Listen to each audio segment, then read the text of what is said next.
Oi, gente, dica valiosa para crianças que têm uma preferência de lateralidade.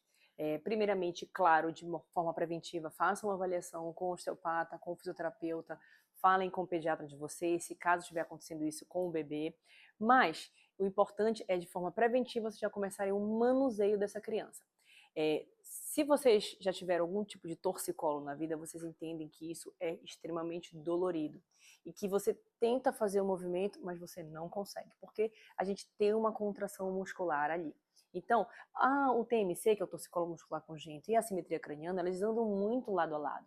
Por quê? Porque se teu filho ele fica preferencialmente mais para um lado do que para outro, as estruturas cranianas deles ainda está muito maleável. A gente ainda tem as fontanelas, que é o vulgo muleira, né? Então as fontanelas elas ainda estão totalmente expostas ali. E dessa forma a gente tem uma maleabilidade dos ossos cranianos. Então pensa comigo, se teu filho fica muito tempo numa única postura, o osso da parte posterior, que se chama occipital, ele vai ter uma pressão mais unilateral do que do outro lado.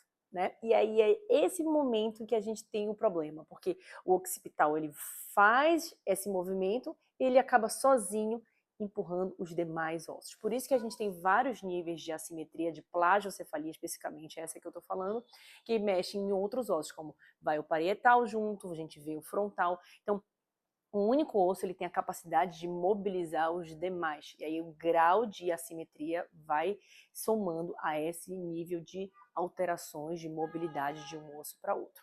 Então, como eu estava falando para vocês, se o teu filho tem aquela dificuldade de virar para um lado e mais do que para outro, façam o seguinte teste. Ao invés de vocês pegarem a cabeça dele e virar, porque pensem, se ele tiver com torcicolo, isso vai ser extremamente estressante, desagradável. Façam o seguinte, a criança, a gente cobrindo a visão periférica dela, ela tem a tendência a fazer o foco frontal. Então vocês vão fazer o seguinte, vocês cobrem a visão periférica, não façam pressão nunca no rostinho de vocês contra a lateral da criança. Por quê?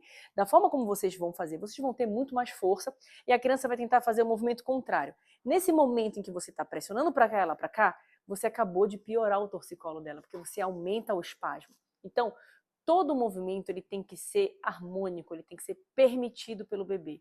E isso é uma coisa importante para falar da osteopatia e da fisioterapia. A gente sempre atua conforme a demanda da criança. Então, sim, a osteopatia não dói, a fisioterapia não dói. A gente sempre aguarda a resposta da criança, do bebê, para continuar as manobras.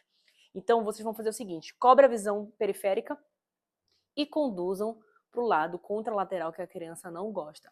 Se vocês colocarem a criança for e depois vocês tirarem e ela voltar, ali a gente configura que já tem uma preferência de lateralidade, provavelmente tem uma contratura expressiva. Então procurem o quanto antes uma pessoa para ajudar o teu bebê, ou um fisioterapeuta ou um osteopata que trate especificamente torcicolo muscular congênito ou assimetrias cranianas. Tudo bom, gente? Espero ter ajudado. Um beijinho e até a próxima.